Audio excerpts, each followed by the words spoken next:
Good evening from CNN Headline News. Attorney General Janet Reno is putting cyber vandals on notice. She says the FBI will do everything it can to catch them and bring them to justice. So, how much are these cyber vandals costing us? Well, according to Lloyd's of London, last year, hacking cost companies $20 billion in lost revenues and repair costs. Sounds incredible, but it's true.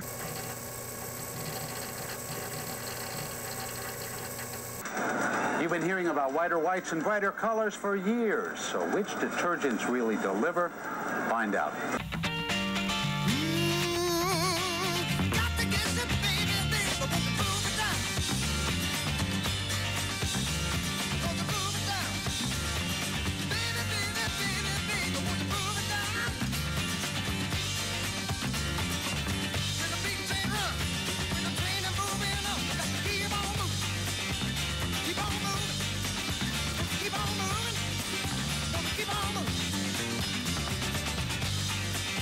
New York's only classic rock station.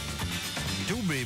Magníficas tarifas a Latinoamérica.com, the only search engine that...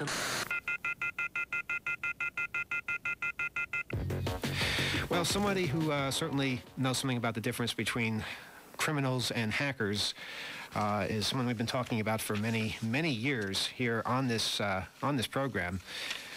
He's the center of the whole Free Kevin movement, and of course that would be Kevin Mitnick himself. Kevin, are you there?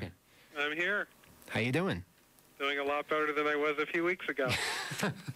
Or a couple of years ago, even. When you first went in, the net was a completely different place, wasn't it? Yeah, I think the Mosaic was at version 1.0, and people were using links. I mean, the internet has completely boomed while I was in custody. I remember seeing that article 5 years ago, the front page article. We're not talking about the one that on July 4th, 1994. We'll get to that one in a little bit. But the one on February 15th, 1995 by John Markoff that basically was giving the details of your arrest in North Carolina. In the first paragraph, they said that you were caught with 20,000 credit card numbers, and I think it was 19 paragraphs later that he mentioned that there was no indication that you had ever used any of them. Don't just go blaming somebody without evidence. They say, oh, hackers did this. No, but sure you can. Well, they did, obviously. It just happened. But how do you know hackers did it? How do you know? I mean, somebody going out there and turning on an OC-12 or whatever and aiming it at somebody and overwhelming them with all kinds of nonsensical packets and bringing them down to their knees and taking them off the net entirely, that turns them into a hacker just because they do that? I mean, you know, anybody with the access could have done this, and not everybody with access is a hacker. And this is Emmanuel Goldstein. We'll be back again next week with another exciting edition of Off the Hook. For Isaac, have yourselves a good night.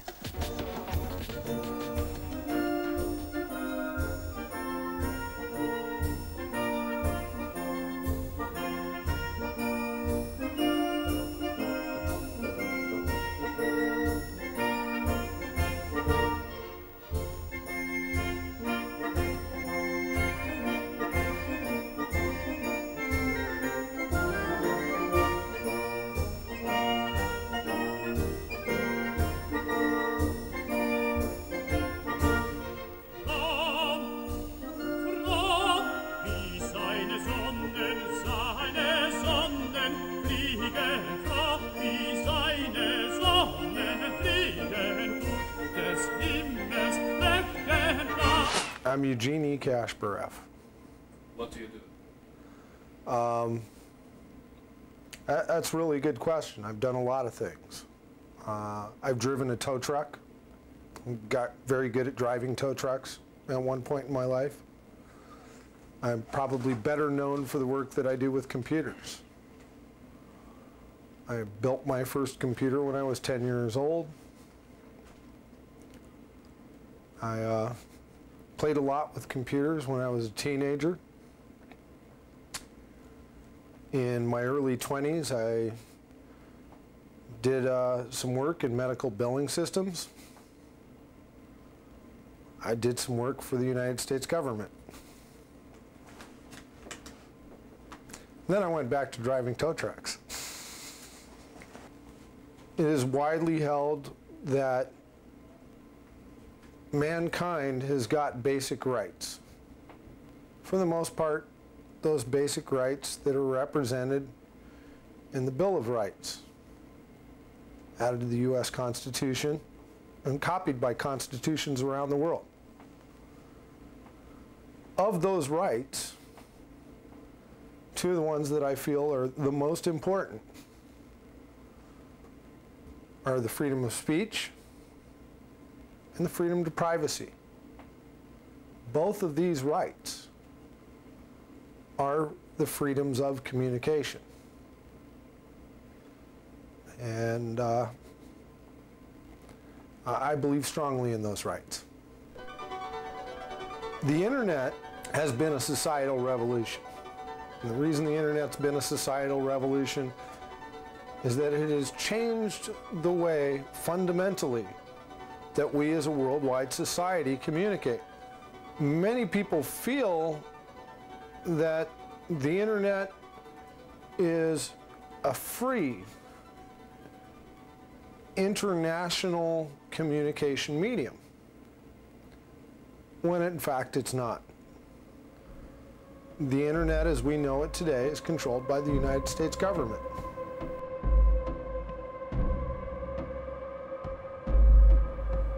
And I'm opposed to this. The United States government,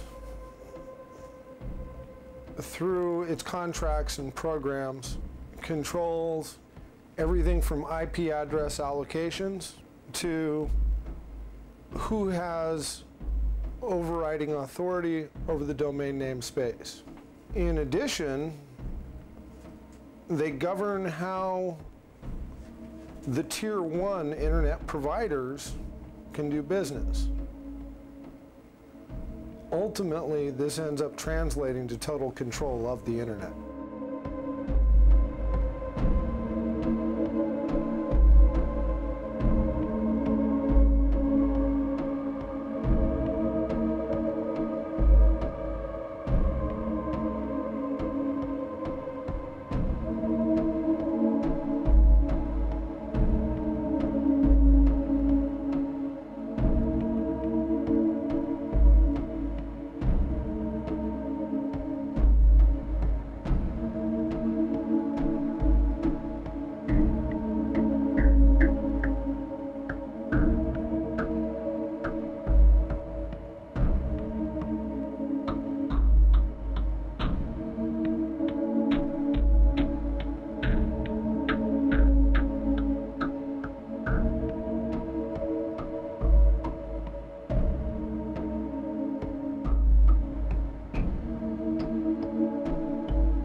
What if the cutoff is that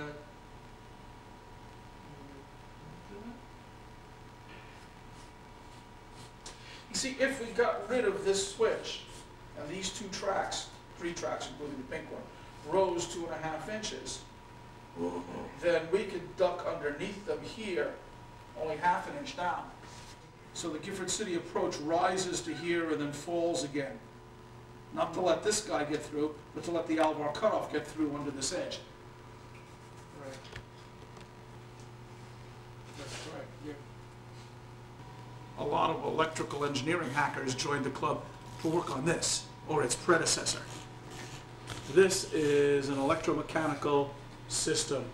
Suffice it to say that this control system was an attraction to the sort of people who liked logic problems and switching circuits. And the same kind of people were attracted to computers when they first became available.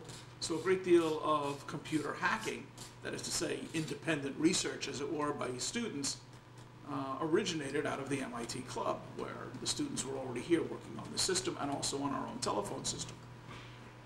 There was a computer available in one of the buildings next door to the original club that had a nice big round display on it, and this was used to make a program called Space War, which was sort of an early video game, which had little rocket ships and a sun. And this was fairly sophisticated in terms of one version of it had a real-time diagram of the solar system where all the stars were and so forth.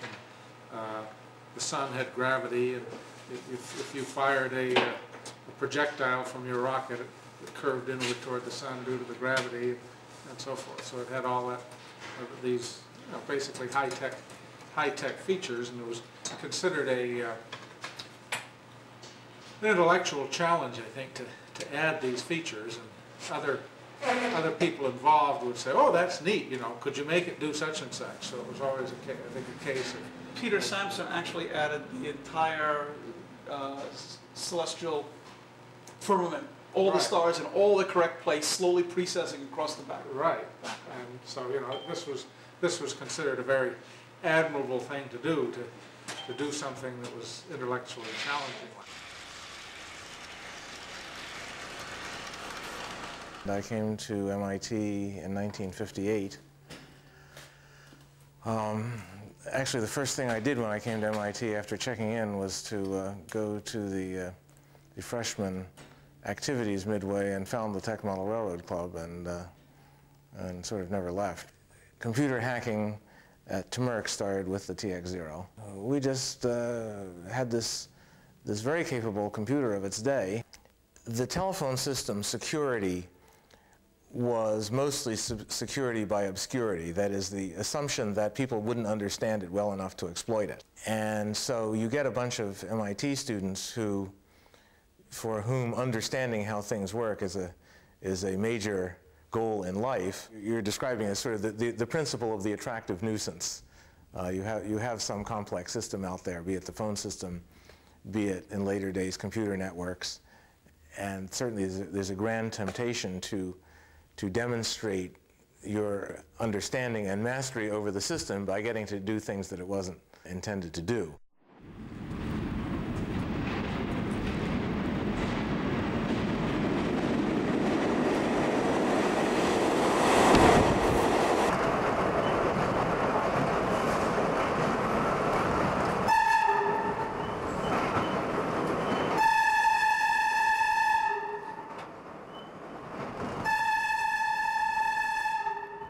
Four or 5 years ago, I got my first computer. It was a used 486 SX33. Didn't even come with a CD-ROM drive. I had a little 13-inch monitor. I paid about $800 for it. I loved it. I really did. And the first thing I did when I got it home, I took the thing apart and I put in a CD-ROM drive. I was like 11, 12 years old. It was the first thing I did before I even turned it on, and I just fell in love with them. I mean, it's something that I absolutely love to do. After that computer eventually broke. My mother got a computer, a Dell Pentium 200 with all of 32 megs of RAM and Windows 98. And I started playing with it, and I started changing literally everything. She would wake me up in the middle of the night and yell at me because her computer wasn't working. I'm Mike Hudack. And what do you do? Right now I'm working at a computer security company doing research into new products. I'm chief scientist over here. I do a lot of computer security research and development. In the past, I've maintained a computer security website and was frequently known as a hacker.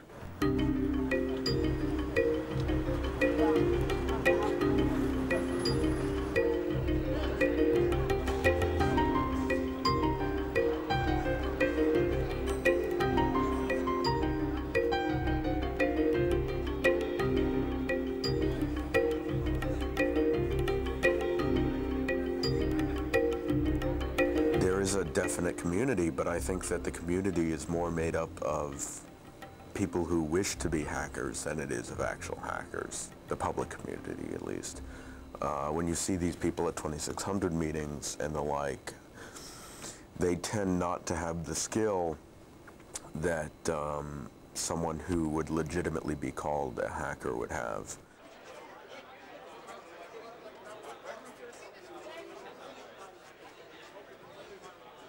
Talk to a lot of people in the area, a lot of people I can't really talk about who have done things that they shouldn't have done, whether they be gray hat, black hat, or white hat.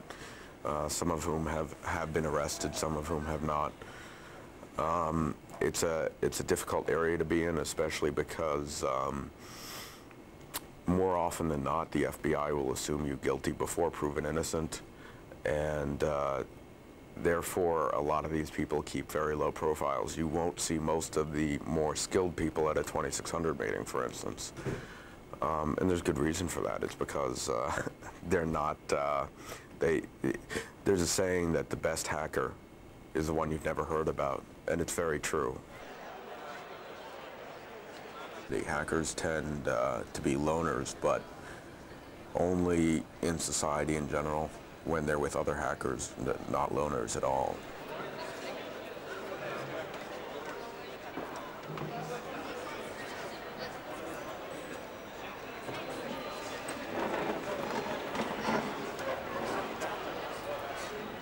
Well, that's what it is, the pencil. You wedge a piece in there so that it doesn't reset. You're holding down the button, holding down the pin, so that it won't do the hardware reset. Yeah, when you buy that, the mod chip, that like, the one that you just talking about, they come with a little spring between this, this hole. I think the case against Emmanuel and against the others who have released the DVD crack is ridiculous.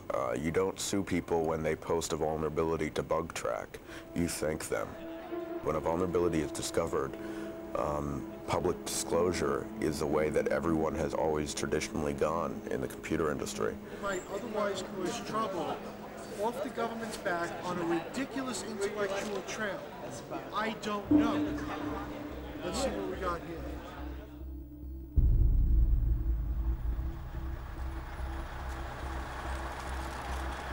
I consider most of the people here in one shape, way, or form hackers, because hackers doesn't just apply to computers. I think it applies to everything. It applies to people who can talk their way out of situations. It applies to people who can take two different pieces of equipment apart that have nothing to do with one another and make a different piece of equipment out of them. I think they're all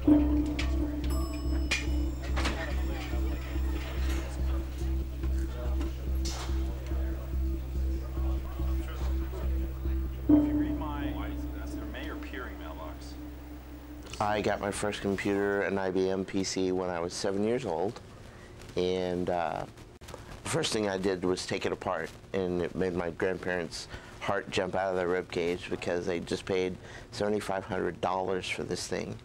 So they were miffed, and I said, "Hey, look, I can put it back together, I promise," and I did. And from that time until the time I was able to buy my own PC, they never denied me a new PC, because they knew that, you know, that was going to be it for me.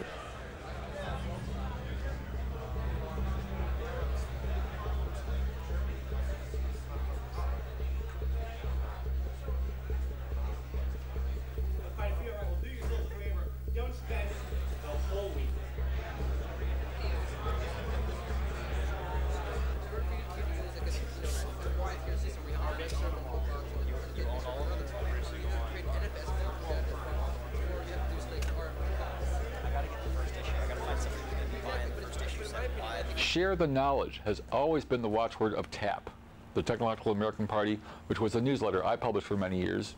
It died out in '84, just as 2600 magazine, the Hackers Quarterly, started up.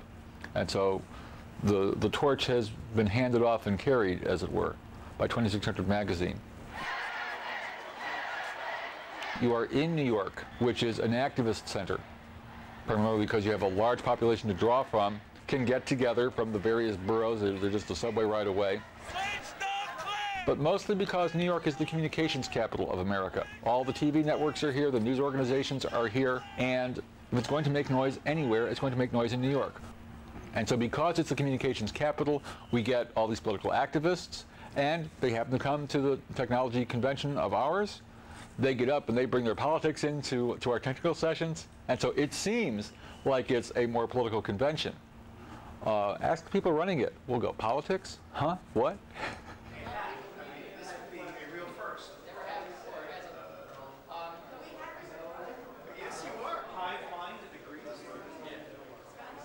Lately, we've had to get into political issues because the politics are invading the technology.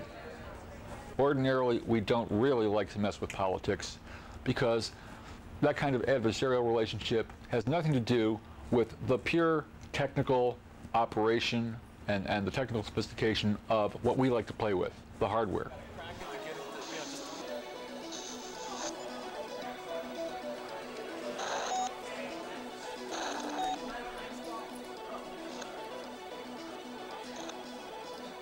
All hacking is hacking away at a computer keyboard until it does what you want it to do. That's all.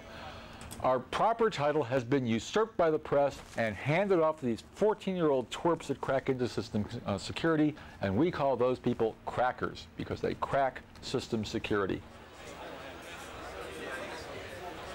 Some of the things that they're planning to do on the hacktivism front are great, such as providing internet access for the Chinese. It's almost like they're closed off on a local network rather than the huge global network.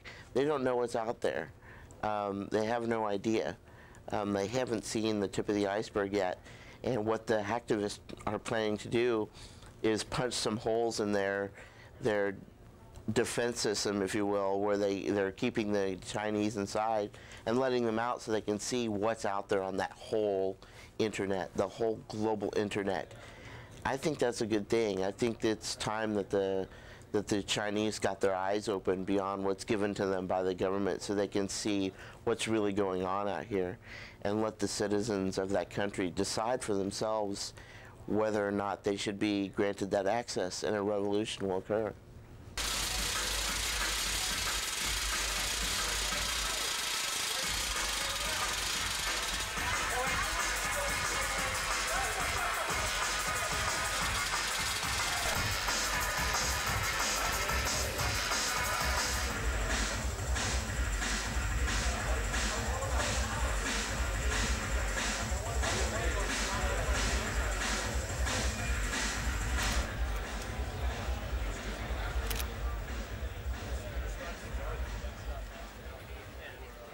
District Attorney has said that I am probably at most just facing a fine, and in Norway fines are based on income the previous year, and I didn't have any income last year, so... Sometimes a guy is screwed, and I'm terribly afraid Emmanuel might get screwed. But when you look at the solid facts behind the case, the technology behind the case, I think Emmanuel's going to come out on top, and I think the MPAA is just running scared. They started something, they did not understand what they were starting because they don't understand the bits and bytes of the technology, and I think it's going to go back and bite them. If you're wondering why this kid is up here talking about computers that were made 5 years before he was born, the answer is I was always interested in computers when I was very small, and the type of computers that I'm talking about here were the computers that were around then. So I just became very interested in finding out what was around before me and around when I was born. So in the process of kind of having that history lesson, I became very interested in these computers.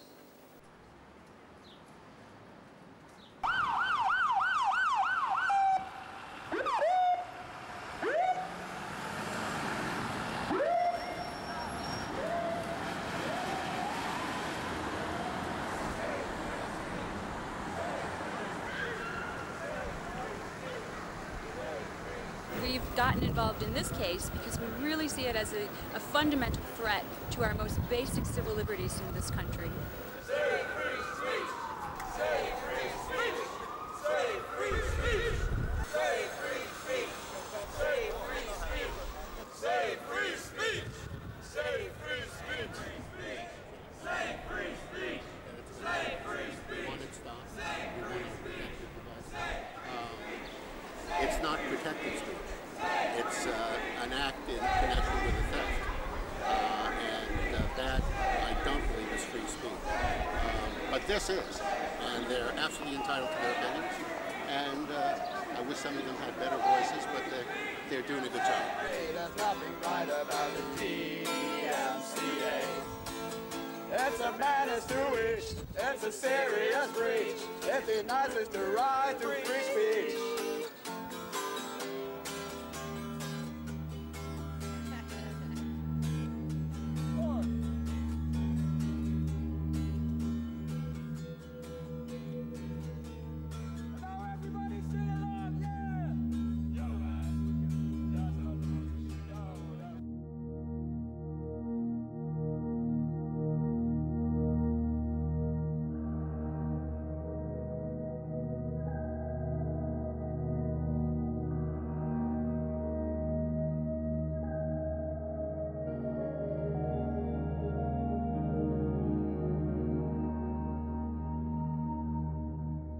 I don't necessarily think it's a counterculture. I think it's a part of culture. I believe in socially responsible hacking. Technology and the deployment of technology is a great force that is affecting the daily lives of everybody in our society today more and more every day as technology speeds forward. The employment of this technology in our daily lives brings up real issues. Issues that pertain to those basic human rights we hold, those basic human rights of communication. Now, on the one hand, the development of the laws, the accepted societal norms which control that technology is driven largely by commercial interests.